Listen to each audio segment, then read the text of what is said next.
Brand. I'm here to offer biblical strategies for effective teaching. Thank you for joining in today. I am here to discuss what you do when you have opposing instructions. The instructions are counterintuitive to each other. They don't seem to match what you know you need to do, but you have administration that's offering advice. I'm coming across people, teachers, saying that administration gives one instruction, they come back and give another instruction. They say that was just a suggestion, but they want you to do this, or it doesn't match your classroom. You're just say your classroom needs to learn this, that, and the other. I just learned how to say that. This, that, and the other. And all of a sudden, here comes, not all of a sudden, it's been your administration is telling you to do one thing. And you know the Bible talks about there's no governing powers except for they were given by him.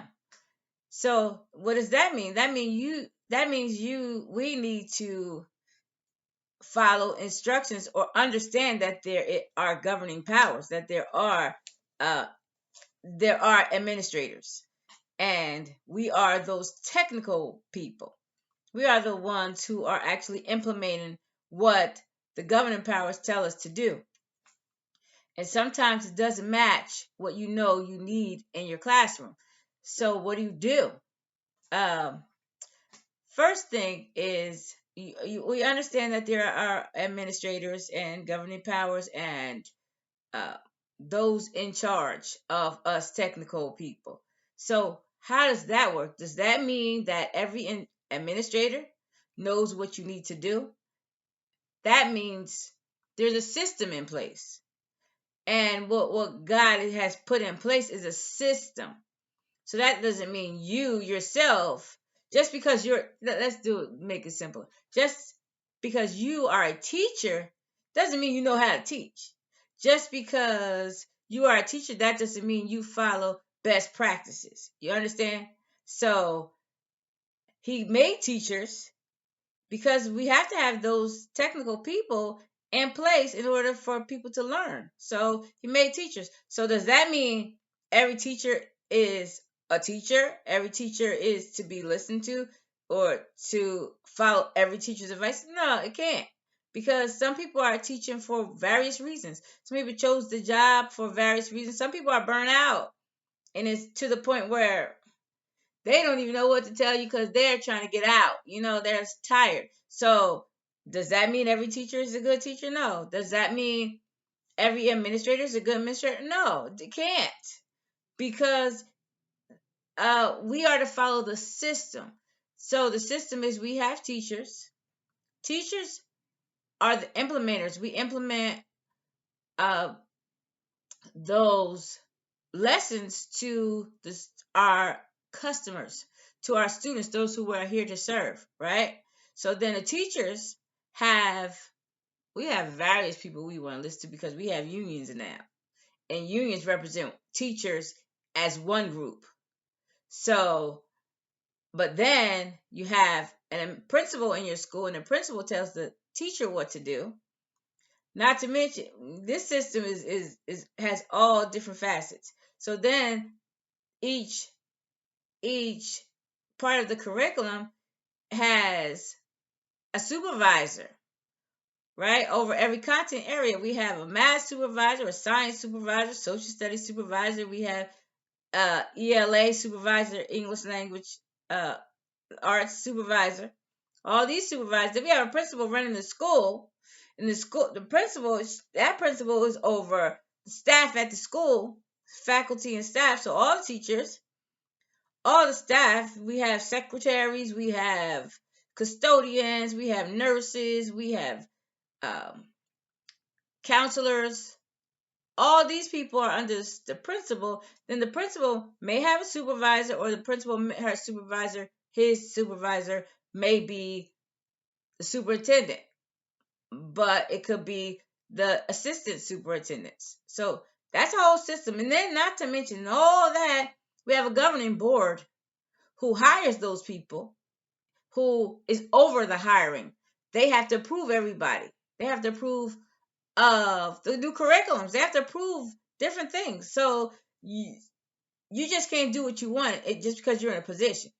So we have a governing body. We have the superintendent. We have the maybe assistant superintendents over the principals. We have the supervisors over each content area telling the technical people what to do. Principals telling the technical people what to do, right? The superintendent telling everybody what to do, and it has to be filtered down because he doesn't directly talk to the technical staff. He doesn't. Um, he could come in and say, hey, every now and then, or open his door for us or something like that, or her door. But there's a system in place, and that's what God is talking about when he's talking about we are follow,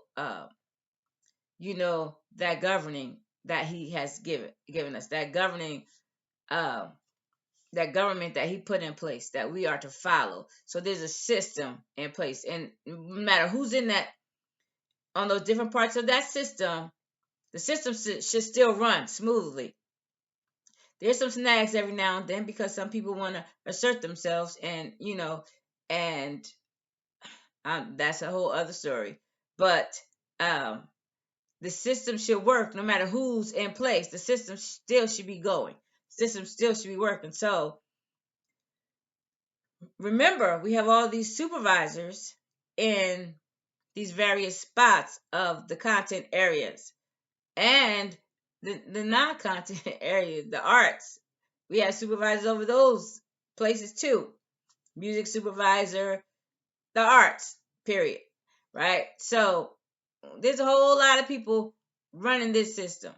And if you take some people out, sometimes the system will keep on running. Sometimes it will get stuck somewhere. So we, as that technical staff, those implementers who are pushing this product out to our students and our parents, we have to stay in line with that system. So we have to follow along with the system. So we sometimes that system, not the system should work smoothly, right? System should keep on going smoothly. But sometimes there are people in the system who are coming along and telling you what to do, and it doesn't match what you have to do. It doesn't match what you know to do. It doesn't match what the last person told you to do. And then here comes somebody else hearing it a different way, or they come and tell you, okay, this is what you do. And then the next month they say, oh, this is what you do. Then you're like, but I can't do that because you told me to do this, or I can't do this because I don't have this, or again, that's speaking of lack, or these are the things that I have, right? Speak different language. These are the things that I have, and these things work with that program. And you're telling me to do something that matches this program. So this is what I have. This is what I have to work with. So how are we going to make this all work together? How am I going to follow? So that's where the wisdom of God comes in. Because we want to snap back. Because I know me, I'm like, that doesn't make sense. This doesn't make sense because what you're saying, you see this data, because that's a word that I'm so tired of hearing is data. You tell me something about data one more time, I'm like, okay, I got you. So I'm at one of those people who know now. With the wisdom of God has to come in. For one thing, you keep bucking against what's happening, you're going to be frustrated because you say, I know this is what I should do. And these people don't seem to understand because they are long out of the implementation stage. So what do? Because I'm very vocal, and I'm very vocal, and sometimes it doesn't work. So God told me to sit down a couple times.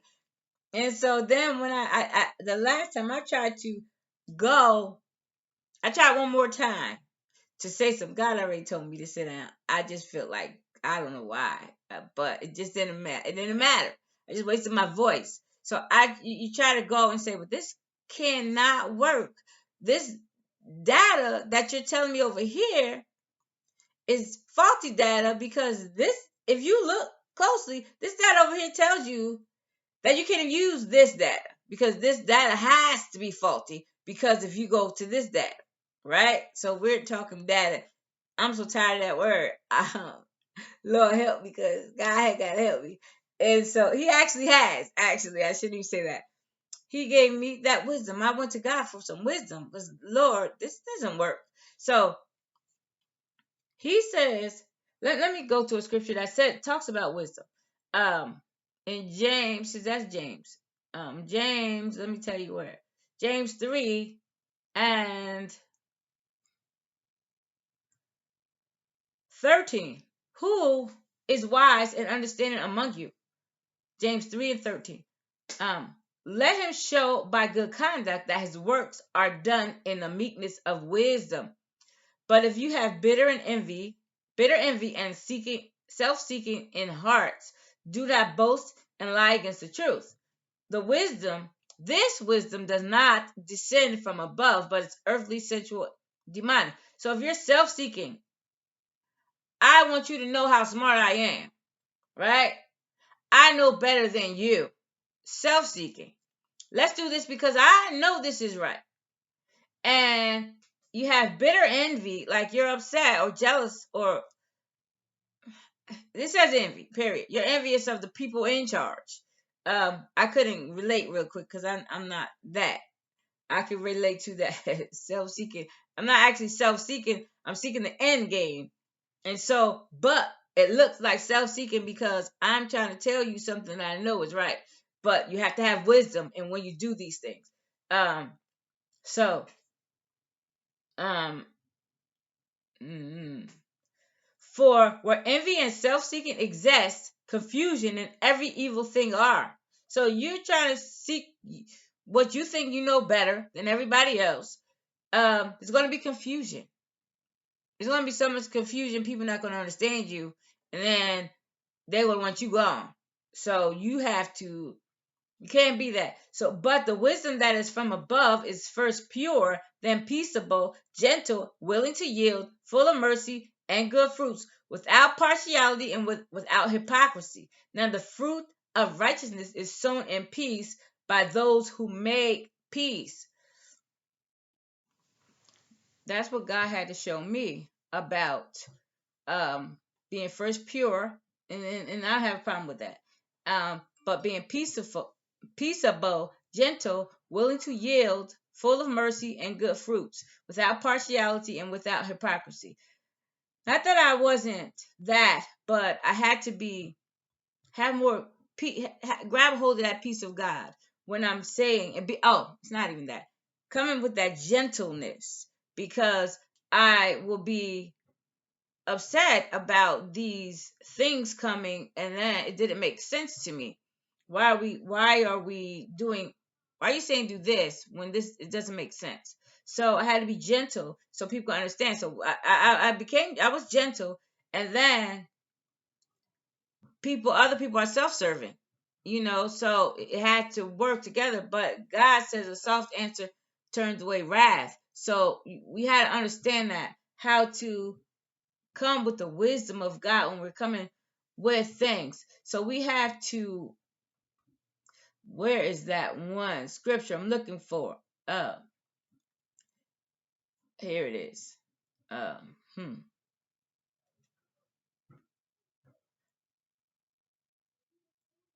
It says, how much better to get wisdom than gold, and to get understanding is to be chosen rather than silver. So it's better to have the wisdom of God, because you can get gold if you got the wisdom of God, and silver if you understand, if you get that understanding. And I also, that was Proverbs 16:16. And then Proverbs 4 and 7. And 7 says, wisdom is the principal thing. Therefore get wisdom, and in all you're getting, get understanding. So we can think we're so wise, we know a lot, and we're teachers. Teachers know a lot. You know how we are. You can't, I'm an educator. So that means I have studied. But we have to grab that wisdom of God, and then once we get that wisdom, make sure we understand. We have understanding. When we have that understanding, the understanding that we have to come in peace, that we have to come gentle, willing to yield, full of mercy. So we have to be able to bend and say, I understand. So what you want me to do, so let me figure it out. Let me do it how you, let me think about how you say to, I should proceed. See what God says, see what I have, see what my children need. We have to get that understanding and say, to our administration, this is what I'm going to do to make this work. I understand what you say. I'm going to pull that in. I'm going to pull some of this in. Then I'm going to make it work, because the thing is, as I said, we are the implementers. So we have to understand how to implement all this to our students in a smooth way, in a way that they can get understanding. Because if they don't understand, if our students don't understand, we're doing it all for nothing. So we have to do it from that perspective of what our students, what our customers need, who we are serving, what we need. So a lot of times we can get frustrated because of what the administrators are telling us to do. We're trying to follow a curriculum. That's what I do. I follow the curriculum because the curriculum is uh, research based.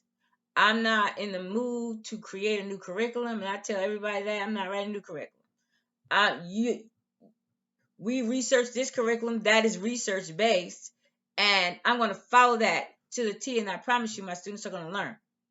My students are going to gain knowledge when they're going to be on great level when they finish with me. So that's what I do. That's where my understanding comes from, my wisdom.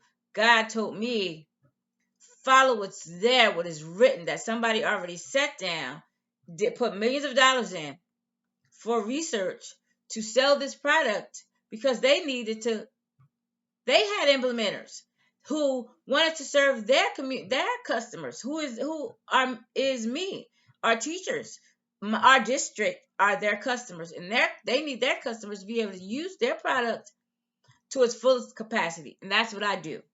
So you want to follow your friends who tell you this, or something that you knew years ago. Do how you want to follow it. But I followed the curriculum. That's just a curriculum that, I don't know how many curriculums are not research based, but ours is. I told somebody, yeah, some writing spelling errors, but that's easy to happen. But the process, the whole curriculum, I follow it. It teaches phonics, it teaches reading, it teaches writing, it teaches comprehension. I love it. I don't care if it was the last curriculum. I love that too. But I tell you, I'm going to follow it so my students can learn. So that's when I got the wisdom from God to do that. I was trying last year, trying to do what everybody told me. She told me this, she told me that, he told me this, he told me that. It didn't work. It didn't work. And I had to pray about it, and I asked God, what do you want me to do? And guess what? The wisdom that I got from God said, if you follow this curriculum to the T, to the letter, your students will learn. You won't have to worry about your students being below grade level when they leave you. Some will, but that's how you find out who needs that extra help. Because if the whole class is not getting, something wrong with the system. But if 2 or 3 or 1 or 2 students are not getting, then they have a deeper issue. Now you can identify those students because you're following the curriculum. Follow to the letter. That's the wisdom that I have. That's the wisdom that God gave me. If you follow it, my students came in, and I said it before because I'm working hard on this. My students came in all reading, every last one reading on a kindergarten level. That means something's wrong with the system. There's no way in the world the whole district is operating 2 grades below. That means something's wrong with the system. Excuse me. If there's one teacher Her whole class is operating 2 grades below. After they get with that teacher or him, there's something wrong with her system or his system, right? If the whole district is operating like that, something wrong with the system. So God gave me, excuse me, oh, the devil trying to check me up. I know. If the district is operating like that, something wrong with the system. And God told me this is how I can help my district. I can't get the right people to listen, but that's fine because you're going to follow my class and you're going to see this is what happened from the beginning to the end. Because God doesn't lie. This is what He told me to do. You could say, God didn't tell you. How you know God? Because I know. Because it came to me, and I'm talking to people. It came to me without me even thinking about it prior. This is what you do. And so, and just say He didn't tell me, it can't hurt to follow the curriculum. It got to work. This is the curriculum. So He told me to follow that curriculum and watch your students grow. Watch this happen. So when you come across the district telling you to do things that don't match up to your class expectations or your class proficiency, your class's proficiency, that's when you see God for that understanding, that understanding. And then He'll show you how to walk in peace that passes all understanding. When you feel like, I'm tired of these people telling me what to do, and they have not been in a classroom in many, many years, right? Doesn't matter. Doesn't matter. You can go peaceably to them and say, I'm going to follow this curriculum to the letter. This has to work. The curriculum has, as our district is heavily into that I do, we do, you do. So I demonstrate to you that we do it together. Then you give an assignment to the students for them to work on it on their own, right? That's going to work. Our curriculum works with that. It doesn't specifically say it. And then they come back, and then the district wants you, then they come back and share, right? So within that, they turn and talk. Then at the end, once they finish their process, that you do part, they come back and share what they learned with the class. You review at the end, review at the beginning. I promise you, that's a system. You follow that system, because you have to have a system in place, whether you're there or not. You have to have a working system. Whether you're there or not, that you have to have a working system. You just can't wing it every day. So if you're so frustrated, and I was frustrated with people, but God gave me that. He said, this is what you do. Follow this. This is the layout. This is what they gave you. Follow it. Seek wisdom. Seek understanding. God, I don't understand. You said do this, but they're telling me to do. I'm not going to lean to my understanding. I'm not going to lead to your understanding. I'm going to lead to the understanding, to God's understanding. Right? I'm sorry. If He shows me this path to take, I'm going to count on that before I count on anything. And He has shown me that. And that's something that you need to look into. If you can't seem to progress your students, if something seems to be hindering, and people are telling you different things to do, I promise you, if you follow your curriculum, unless you got a curriculum, I don't know, unless you got a curriculum that doesn't work well, I don't know, I guess, or you don't have all the material for it, that's another, I'm not even going to, take that curriculum and run with it. That's a vision that's written down, and those who read it will run with it. Right? The vision was written down. They made it plain. Do it. You don't have to worry about if the different things that your principals, administration tell you to do. Because once you lay it out what you're going to do and you're going to follow the curriculum that they gave you, I promise you, it's going to work together. So you need to gather that wisdom from God, and then there will be no confusion. You come peaceably with it. Listen, Mr. and Mrs. Principal, This is what I'm going to do. I'm going to follow this, and I'm going to write it the way you need to see it. That I do, we do, you do, and that share and reflect at the end the material that I'm going to need for every lesson, and how am I going to assess the students? All that's going to be in a lesson plan, and it's going to come straight out of the curriculum. It's going to come straight out of the curriculum. That's what I do, and I'm watching my students progress. I'm watching my students grow. I'm watching my students go from one reading level to the next. I mean, I see it when they're struggling, and what happens is you make it plain to your students. Say, this is what we want to do. This is what we are. This is what we want to do. This is what we want to be.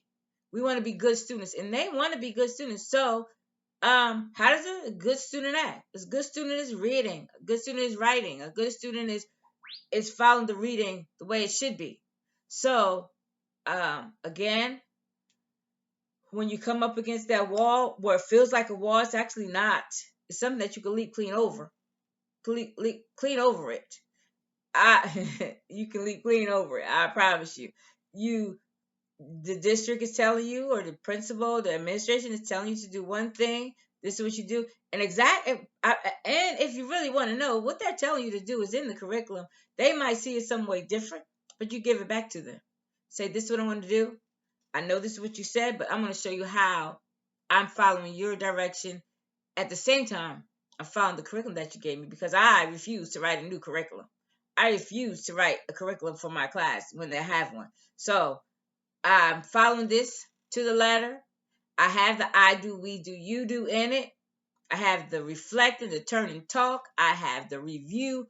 All of it's in this curriculum. I'm following it to the letter.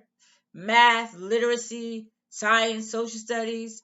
I'm going to give it back to you and watch. Because we review at the beginning, we review at the end. Like our math this year that I'm piloting, I love it. Students are getting it better. We review at the beginning, we review at the end. And then we learn something new. We are taught, we have a video, we have me teaching, we have the students working together, working on their own. And it's flowing. So then that way it has extra work, all of that. So I'm following the curriculum. God gave me that wisdom to follow what they gave me, that they have in writing, so I can run with it. That's that vision. So again, thank you for tuning in to Educators with Oil. I'm your host, Ronette Branham, and also I wanted to say my website will be up soon. So on my website, and even at the end of this, my granddaughter sells lip balm. She sells lip balm. Too bad I don't have it right here to show you. Lip balm, McDazza, essentials at gmail.com to order it. But I'm going to advertise it at the end. And also, she's going to be making more soap. We make soap. We don't have enough to sell.